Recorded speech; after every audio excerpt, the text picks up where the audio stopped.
Sejak kecil, Riko hidup dalam bayang-bayang doa yang tak pernah dijawab. Ibunya adalah wanita taat, setiap hari berdoa di depan patung Yesus yang berdiri megah di ruang tamu rumah mereka. Tapi semakin lama Riko tumbuh, semakin dia melihat penderitaan yang terus menimpa keluarganya. Ayahnya meninggal dalam kecelakaan, rumah mereka habis dilalap api, dan ibunya jatuh sakit parah. Baginya, semua doa itu sia-sia. Ia melihat agama bukan sebagai penyelamat, tapi sebagai candu yang membutakan. Di usia 25, Riko telah menjadi pengusaha muda yang sukses. Kekayaan, wanita, dan pengaruh ada dalam genggamannya. Namun ada satu hal yang belum bisa ia lepaskan, amarahnya pada Tuhan, pada agama, pada simbol-simbol yang dianggap sakral. Baginya, semua itu adalah ilusi yang membodohi manusia. Dalam setiap keberhasilannya, ia selalu merasa puas karena mencapainya tanpa menyebut nama Tuhan sekalipun. Suatu malam, di tengah percakapan dengan teman-temannya yang sama skeptis, muncul ide, proyek pembuktian. Ia ingin menunjukkan bahwa menghina Tuhan tidak membawa konsekuensi. Mereka tertawa dan sepakat bahwa Riko akan menghancurkan sesuatu yang suci, lalu membuktikan kepada dunia bahwa tidak ada karma, tidak ada kutukan, dan tidak ada keajaiban. Setelah beberapa hari mencari lokasi yang cukup religius, mereka menemukan sebuah gereja tua di pinggiran desa terpencil, yang konon sudah lama tidak digunakan. Di dalamnya berdiri sebuah patung Yesus setinggi 2 meter, berlumuran debu tapi masih utuh dan mengesankan. Melihatnya, Riko tersenyum sinis, ini akan menjadi panggungnya. Malam itu, dengan kamera ponsel menyala, Riko berdiri di depan patung Yesus. Ia mulai mencemooh, melontarkan kata-kata hinaan, bahkan meniru gaya berdoa ibunya dengan ejekan. Teman-temannya merekam sambil tertawa pelan. Puncaknya, Riko mengambil linggis dan dengan penuh tenaga menghancurkan wajah patung itu. Debu dan pecahan bertebaran, gema dentingan terdengar mengerikan di ruang sunyi itu. "Mana Tuhanmu sekarang?" ucapnya sambil tertawa, menatap lurus ke lensa kamera. Video itu ia simpan, berencana untuk mengunggahnya suatu hari nanti saat dunia siap untuk ditegur. Mereka meninggalkan gereja malam itu dengan hati puas, merasa seolah telah memenangkan pertarungan melawan sesuatu yang tidak pernah membalas. Tapi Riko tidak menyadari bahwa saat mereka berjalan keluar, pintu gereja perlahan tertutup sendiri, meski tak ada angin malam itu. Dan di tempat patung itu berdiri, pecahan marmer mulai bergetar pelan. Tanpa disadari Riko, malam itu bukan hanya awal dari pemberontakannya. Itu adalah awal dari kehancurannya. Gereja itu berdiri di atas bukit kecil, tertutup semak liar dan pepohonan tua yang menjulang. Bangunannya kusam dan nyaris tertelan waktu, namun tetap berdiri tegak seolah menantang siapapun yang berani mendekat. Riko dan dua temannya, Gilang dan Reza, berjalan menaiki tangga batu yang sudah retak. Meski malam terasa sunyi, ada hawa ganjil yang menyelimuti tempat itu, seperti ada sesuatu yang memperhatikan mereka dari balik kegelapan. Begitu sampai di depan pintu gereja, Riko tertawa kecil. Bayangkan saja, tempat ini dulunya suci. Sekarang, tak lebih dari bangunan mati, katanya sambil menendang daun kering. Gilang mengeluarkan ponselnya, menyalakan senter. Reza, yang awalnya berani, mulai tampak ragu. "Bro, kita yakin ini aman. Tempat kayak gini, auranya beda," gumamnya lirih. "Takut sama apa, Tuhan?" ejek Riko sambil mendorong pintu kayu gereja yang berderit pelan saat dibuka. Mereka melangkah masuk ke dalam. Bau apek dan kayu lapuk langsung menyeruak, tapi hal pertama yang menarik perhatian mereka adalah patung Yesus besar di ujung ruangan, berdiri di altar. Meski dikelilingi debu dan sarang laba-laba, sosok itu tetap mencolok dengan mata yang seolah mengikuti mereka. Riko berjalan mendekat, mengangkat ponselnya dan mulai merekam. "Lihat ini, lihat simbol yang membuat ibuku percaya dan menderita. Ini bukan kasih, ini penjara," katanya. Ia menyentuh patung itu dengan jari penuh debu, lalu mundur beberapa langkah sambil mengambil linggis dari ransel yang ia bawa. Suasana hening, bahkan Gilang dan Reza mulai diam, seolah udara dalam gereja menebal. Saat linggis pertama menghantam patung, suara denting keras menggema. Kepala patung itu mulai retak. Potongan kecil marmer jatuh ke lantai. Riko tertawa puas. Ia menghantam sekali lagi, dan kali ini, wajah patung itu pecah sebagian, membuat ekspresi yang dulu lembut menjadi retakan ngeri yang tak beraturan. Tiba-tiba lampu ponsel Gilang berkedip. Senter Reza mati mendadak. Sekilas, mereka merasa udara di sekitar altar menjadi dingin. Sangat dingin. Rico mengangkat linggis lagi, tapi saat hendak memukul, ia mendengar bunyi seperti bisikan. Pelan, tak jelas, tapi nyata. Ia menoleh cepat ke arah teman-temannya. Kalian dengar itu? Mereka semua terdiam. Tak ada yang menjawab. Di luar, angin malam mendadak bertiup kencang, membuat pintu gereja terbanting tertutup sendiri. Gilang mencoba membukanya tapi terkunci rapat. Reza mulai panik, tapi Rico tetap tenang, atau berpura-pura tenang. Tenang aja, hantu nggak nyata, katanya. Tapi dalam hatinya, sebuah kegelisahan kecil mulai tumbuh. Setelah beberapa menit, mereka berhasil membuka pintu dan keluar. Rico menatap gereja sekali lagi dari kejauhan, lalu tertawa. Game over. Tapi saat mereka berjalan menjauh, tak satu pun dari mereka menyadari bahwa dari jendela pecah gereja, ada sosok samar berdiri, dengan wajah yang telah retak dan mata yang kosong. Malam setelah insiden di gereja, Rico tidur dengan rasa puas. Ia menganggap aksinya sebagai bentuk kebebasan mutlak dari agama yang dulu mengekangnya. Namun, malam itu, tidurnya tidak lelap. Ia bermimpi berdiri di dalam gereja yang sama, tapi kini ruangan itu dipenuhi kabut, dan patung Yesus berdiri utuh, tanpa retakan. Wajahnya menatap langsung ke arah Rico, matanya kosong tapi penuh beban. Dari mulut patung itu keluar darah, mengalir membasahi lantai. Rico terbangun dengan napas tersengal dan keringat dingin membasahi tubuhnya. Ia menatap sekeliling kamar, berusaha menenangkan diri. Jam menunjukkan pukul 3.33 pagi. Saat ia bangkit menuju kamar mandi, lampu kamar tiba-tiba berkedip 2 kali dan mati. Senter ponselnya juga tidak berfungsi. Dalam kegelapan, ia merasa ada sesuatu di balik punggungnya. Ia berbalik cepat, tapi tidak ada siapa-siapa. Keesokan harinya, Rico mencoba melupakan kejadian itu. Ia kembali bekerja, bertemu klien, dan menjalankan rutinitas. Namun ada yang aneh. Saat ia membuka galeri ponselnya, video penghancuran patung yang ia rekam telah hilang. Ia menuduh Gilang dan Reza menghapusnya, tapi mereka bersumpah tidak menyentuh apapun. Rico mencoba tertawa dan menganggapnya sebagai bug sistem.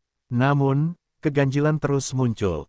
Komputer di kantornya mendadak restart sendiri saat ia membuka laporan, dan setiap kali ia mengetik nama file baru, sistem menamainya otomatis BLOOD, atau FORGIVMI.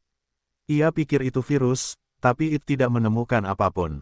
Bahkan telepon kantornya beberapa kali berdering, dan ketika diangkat, hanya ada suara napas berat dari ujung sana. Saat malam tiba, Rico menyalakan TV untuk mengalihkan pikiran. Tapi saluran yang ia putar hanya menampilkan gambar hitam putih seorang pria tergantung di kayu salib, terus-menerus, tanpa suara. Ia coba ganti saluran, tapi remote tak berfungsi. TV hanya padam ketika ia mencabut kabelnya. Puncaknya, ketika Rico menatap ke cermin di kamar mandi, ia melihat wajahnya retak, seperti marmer pecah. Ia mengedipkan mata dan bayangan itu lenyap, tapi selama sepersekian detik, ia yakin melihat wajah Yesus yang ia hancurkan menggantikan wajahnya. Rico mulai kehilangan pegangan. Ia merasa diawasi. Rumahnya terasa dingin meski AC mati. Setiap malam, mimpi buruk datang, dan suara yang sama terus terdengar di telinganya saat ia tertidur. Asteris, mengapa kau hancurkan aku? Asteris. Dan untuk pertama kalinya dalam bertahun-tahun, Rico merasa takut, bukan pada hantu atau Tuhan, tapi pada kenyataan bahwa mungkin ada sesuatu yang benar-benar marah padanya. Beberapa hari setelah kejadian-kejadian aneh itu, hidup Rico mulai benar-benar berubah. Ia datang ke kantor dengan wajah lesu dan mata merah karena kurang tidur. Anak buahnya mulai berbisik-bisik, membicarakan perilaku Rico yang kini sering berbicara sendiri di ruangannya. Beberapa kali ia ditemukan menatap kosong ke tembok, bibirnya komat kamit seperti berdoa, padahal dulu ia menghina orang yang melakukannya. Reputasi Rico mulai merosot tajam. Investor terbesar di perusahaannya tiba-tiba menarik dana tanpa alasan yang jelas. Klien-kliennya mundur satu persatu, bahkan beberapa menyebut bahwa mereka mendapat firasat buruk tentang bekerja dengan Rico. Ia mencoba menjelaskan, membantah, bahkan mengancam, tapi tidak ada yang peduli. Seolah-olah semua orang merasakan sesuatu yang tak bisa dijelaskan, sesuatu yang gelap mengelilingi Rico. Di rumah, teror makin menjadi. Dinding mulai memunculkan noda merah seperti darah, yang muncul saat tengah malam dan menghilang saat pagi. Ia pernah merekamnya, tapi video itu selalu korup. Bahkan hewan peliharaannya, seekor anjing bulldog tua, kini menolak mendekat ke kamar Rico. Anjing itu hanya menggonggong ke pintu kamarnya setiap malam, menggigil ketakutan. Hubungannya dengan orang-orang terdekat pun memburuk. Gilang dan Reza tak menjawab teleponnya. Saat ia mendatangi rumah mereka, Gilang terlihat ketakutan dan hanya berkata singkat, "Jangan pernah datang lagi, Rico. Ada yang mengikutimu." Reza bahkan pindah kota. Dalam satu malam, Rico merasa benar-benar sendiri.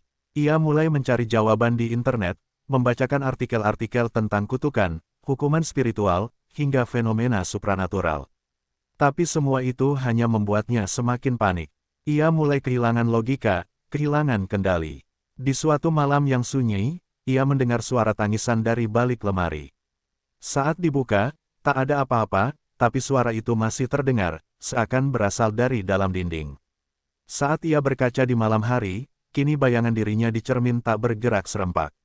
Kadang senyum ketika ia tidak, kadang menatapnya lurus dengan mata putih semua. Pada titik ini, Rico mulai mengurung diri. Makan tak teratur, tidur tak pernah nyenyak. Ia mencoba menenangkan diri dengan alkohol, tapi itu hanya membuat halusinasi semakin parah. Pernah suatu malam, ia terbangun dan menemukan linggis yang dulu ia gunakan berdiri sendiri di ujung ranjang, bersimbah cairan merah. Ia tak pernah menyimpan benda itu di rumah. Ia menguburnya jauh di hutan setelah kejadian malam itu. Jadi, bagaimana bisa kembali? Dan di tengah kekacauan batinnya, satu bisikan kini terdengar lebih jelas dari malam-malam sebelumnya. Kali ini bukan pertanyaan, melainkan perintah, kembali dan perbaiki. Hari-hari Rico terasa seperti terjebak dalam lorong tanpa ujung. Setiap langkah yang ia ambil hanya membawanya pada dinding yang lebih gelap. Ia mencoba mencari pertolongan dari psikolog, namun saat sesi konseling dimulai, wajah psikolog itu tiba-tiba berubah di matanya, muncul retakan di pipinya, seperti marmer pecah. Rico menjerit dan melarikan diri, meninggalkan ruangan dengan tatapan semua orang menilai bahwa ia gila. Ia kemudian mencoba menghubungi ibunya, satu-satunya orang yang mungkin masih peduli padanya. Tapi teleponnya tidak pernah terhubung. Ketika ia datang ke rumah ibunya, ia mendapati rumah itu kosong. Tetangga mengatakan wanita tua itu telah dibawa ke rumah sakit jiwa seminggu lalu, setelah ditemukan duduk di taman sambil bergumam, "Anakku telah menghancurkan wajah Tuhan." Di media sosial, nama Rico mulai ramai dibicarakan. Potongan video penghancuran patung yang sempat hilang kini tersebar luas entah dari mana. Warganet mengecamnya, menyebutnya penista agama, iblis dalam wujud manusia. Banyak yang mengaku mengalami mimpi buruk setelah menonton videonya. Beberapa akun bahkan mengaku mendengar suara berbisik dari ponsel mereka saat video itu diputar. Diusir dari komunitas, dijauhi rekan, dan dicap gila oleh keluarganya, Rico menyadari tak ada tempat aman lagi untuknya. Rumahnya kini menjadi penjara. Lampu menyala dan padam sendiri, suara langkah terdengar dari langit-langit, dan setiap malam selalu ada ketukan 3 kali di pintu kamarnya, selalu tepat pukul 3.33 pagi. Rico mencoba pindah ke hotel untuk menghindar. Tapi bahkan di kamar hotel, suara itu masih datang. Sosok retak dengan wajah setengah pecah muncul di lorong cermin kamar mandi. Saat Rico berlari ke resepsionis, petugas hanya memandangnya dengan tatapan kosong dan berkata pelan, "Kau sudah tidak bisa kemana-mana." Putus asa, Rico mulai membakar benda-benda yang berhubungan dengan kejadian di gereja, pakaiannya, sepatu malam itu, bahkan ponselnya. Tapi semuanya sia-sia. Setiap pagi, barang-barang itu kembali utuh, tersusun rapi di meja, seolah-olah ada tangan tak terlihat yang mengembalikannya. Ia akhirnya menyadari, ini bukan kutukan biasa. Ini bukan tentang hantu. Ini tentang sesuatu yang jauh lebih besar. Ia telah menyentuh sesuatu yang suci, lalu menghancurkannya, dan sekarang, ia tidak hanya diburu oleh penyesalan, tetapi oleh kekuatan yang tidak mengizinkan pengampunan tanpa pertobatan. Malam itu, Rico menulis satu kalimat besar di tembok kamar dengan spidol merah, "Apa yang harus aku lakukan untuk mengakhiri ini?" Lalu ia duduk di pojok kamar, gemetar, menunggu, berharap ada jawaban. Dan saat ia hampir terlelap, suara berat terdengar di dekat telinganya, seperti napas Tuhan yang marah, "Kau harus kembali, dan menghadap aku." Esok paginya, Rico bangkit dengan tubuh gemetar dan mata sayu. Ia merasa seolah jiwanya ditarik keluar perlahan, setiap malam. Suara itu, yang kini nyaris menjadi bagian dari pikirannya sendiri, terus memerintahkannya untuk menghadap. Dalam keputusasaan, ia akhirnya menurunkan egonya dan memutuskan untuk mencari seorang pendeta. Seseorang yang bisa menjelaskan, atau setidaknya menenangkannya. Ia butuh jawaban, atau pengampunan. Ia mencari gereja terdekat dari hotel. Bukan gereja modern, tapi gereja tua yang sepi, seperti yang dulu ia datangi saat kecil bersama ibunya. Di ujung kota, ia menemukan satu bangunan kecil berarsitektur kolonial. Salib di puncaknya miring, dan cat temboknya mulai terkelupas. Tapi anehnya, tempat itu seperti memanggilnya, bukan dengan ancaman, tapi seperti panggilan terakhir untuk pulang. Rico masuk pelan, dan mendapati seorang pendeta tua sedang menata lilin di altar. Pria itu menoleh, matanya penuh kebijaksanaan dan sedikit kaget melihat Rico. "Kau datang," gumamnya, seolah sudah menunggu. Rico tertegun. "Anda tahu saya?" tanya Rico ragu. Pendeta itu mengangguk pelan, "Sudah banyak mimpi buruk datang, banyak bisikan, semuanya dimulai sejak satu patung dihancurkan." Rico tak bisa berkata-kata. Ia akhirnya menangis, untuk pertama kalinya dalam bertahun-tahun. Ia mengaku pada sang pendeta tentang semua yang ia lakukan. Tentang penghinaan, penghancuran, video, dan semua teror yang kini membayangi hidupnya. Pendeta itu mendengarkan dengan sabar, lalu menarik napas panjang. "Kau tidak sedang dihukum oleh Tuhan, Rico. Kau sedang dipanggil, untuk melihat betapa rusaknya jiwamu." "Lalu, apakah saya bisa diampuni?" tanya Rico, nyaris berbisik. Pendeta itu menatapnya dalam-dalam. "Tuhan selalu mengampuni, tapi luka yang kau buat, ada di tempat yang suci. Dan itu tidak cukup ditebus dengan air mata. Kau harus kembali ke tempat itu. Bukan untuk membangun patung lagi, tapi untuk bersujud di tempat yang kau hancurkan." Rico terdiam lama. Ia takut, tapi ia tahu, ini satu-satunya jalan. Pendeta itu memberikan sebuah salib kecil dari kayu. "Ini bukan jimat, tapi jika kau bersungguh hati, simbol ini akan membimbingmu," katanya. Rico menerima salib itu dengan tangan gemetar. Sebelum ia pergi, pendeta menatapnya sekali lagi dan berkata, "Tapi ingat, tempat itu bukan seperti dulu. Kau bukan hanya akan berhadapan dengan rasa bersalah, tapi juga dengan apa yang telah bangkit dari kemarahanmu." Dan malam itu, Rico memutuskan, ia akan kembali ke gereja tua di bukit. Tempat semuanya dimulai. Tempat ia menghancurkan patung, dan sekarang, tempat ia berharap bisa menyelamatkan jiwanya. Langit mendung ketika Rico memarkir mobilnya di kaki bukit. Angin berdesir kencang, membawa aroma tanah basah dan dedaunan yang gugur.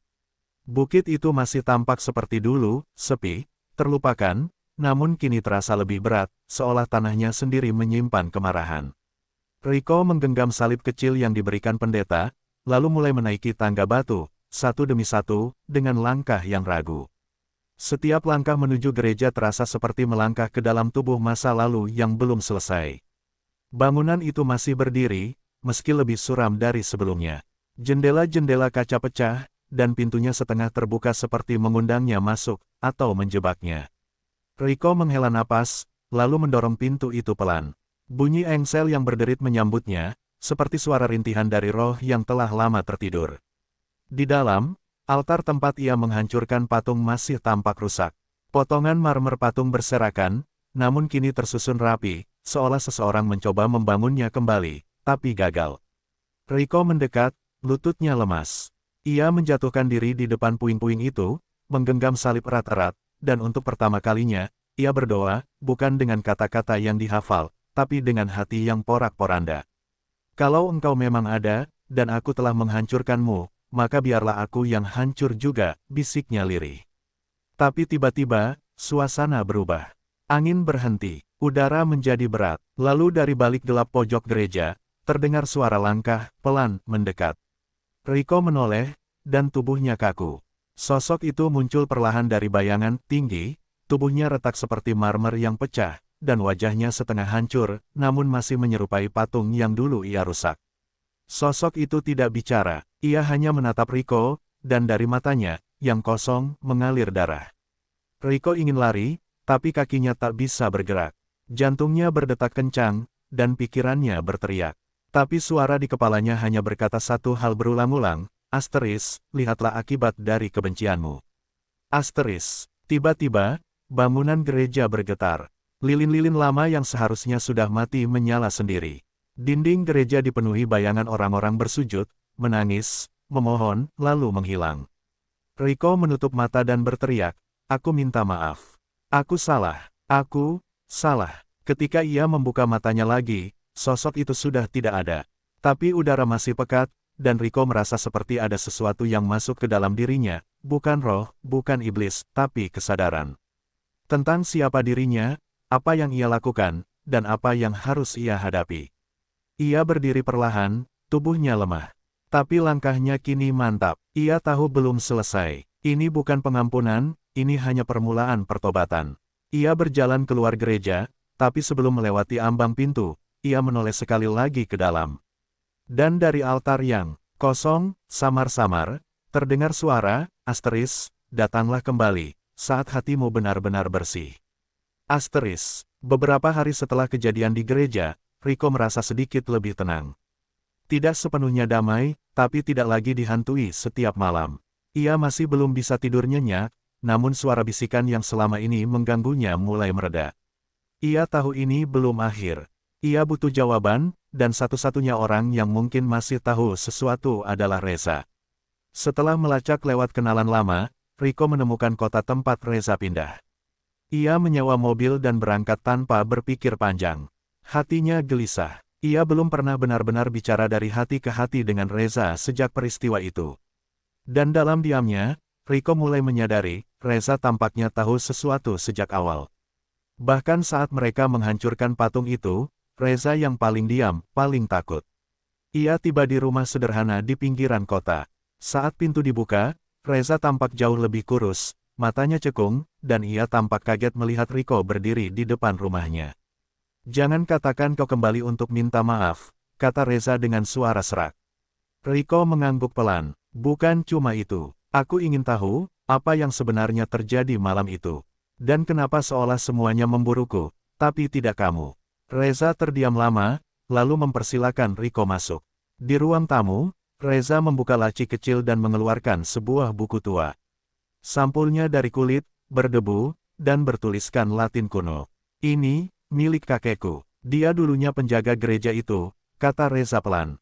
"Dia pernah bilang, patung itu bukan sekadar simbol iman. Di dalamnya, ada relik tua yang diyakini menyegel roh pengampun dan penghukum. Ketika kita menghancurkannya, kita melepaskan keduanya." Rico membeku. "Jadi, itu bukan sekadar marmer." Reza mengangguk. "Bukan, itu segel. Dan yang keluar, bukan hanya pengampunan, tapi juga penghakiman. Karena penghancurnya tidak datang dengan tobat, tapi dengan kebencian." Ia menatap Rico dalam-dalam. "Itulah kenapa kau yang paling terpengaruh. Karena hatimu yang paling kotor malam itu." Rico tak bisa membantah. Air matanya jatuh perlahan. Ia merasa malu. Reza kemudian menambahkan, "Tapi kau masih hidup, Rico. Itu berarti pengampunan belum tertutup. Kau hanya belum menyelesaikan jalan itu. Kau harus menemukan relik itu, dan mengembalikannya ke tempatnya. Atau, hidupmu tidak akan pernah lepas dari bayangan kegelapan." Malam itu, Rico kembali ke hotel sambil membawa buku tua peninggalan kakek Reza. Ia tahu kini bahwa yang ia hancurkan bukan hanya simbol, tapi segel yang menjaga batas antara pengampunan dan kutukan. Dan kini, ia harus menemukan bagian terakhir dari perjalanannya, relik yang hilang Rico membuka lembar demi lembar buku tua peninggalan kakek Reza. Di dalamnya, terdapat catatan tangan dalam bahasa Latin yang samar diterjemahkan ke bahasa Indonesia. Sebagian besar berbicara tentang Corpus Divinum, bagian suci yang disimpan dalam patung Yesus sebagai lambang kehadiran Tuhan secara spiritual. Tapi satu halaman membuat Rico membeku, sebuah peta sederhana yang menandai tempat di bawah altar, tertulis Corpus Absconditus, disembunyikan dari orang berdosa. Ia segera menyadari, relik itu mungkin masih ada di reruntuhan patung, tersembunyi di dasar altar.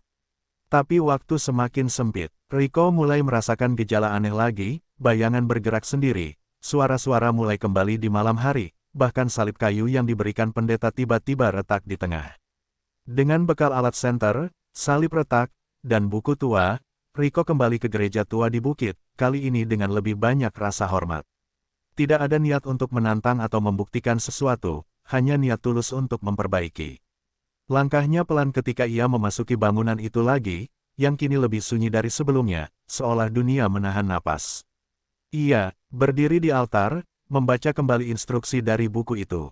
Lalu, ia menggeser pecahan patung, menyusunnya satu persatu hingga menemukan sebuah celah kecil di lantai marmer. Dengan hati-hati, ia mengorek bagian bawah menggunakan linggis kecil yang dulu ia kubur, yang entah bagaimana kini muncul kembali di tasnya. Setelah beberapa saat, terdengar suara klik asteris, dan sebuah ruang sempit terbuka. Di dalamnya, terdapat kotak kayu kecil. Saat dibuka, terlihat benda menyerupai tulang jari manusia yang dibungkus kain linen tua dan kering. Rico tahu, ini bukan sembarang tulang.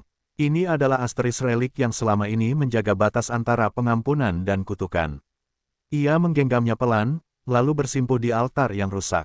Aku bukan orang baik, aku bahkan mungkin pantas dihancurkan. Tapi kalau ada kesempatan untuk menutup luka ini, aku mohon, biarkan aku menjadi alatmu, ucapnya pelan sambil menggenggam relik itu ke dada.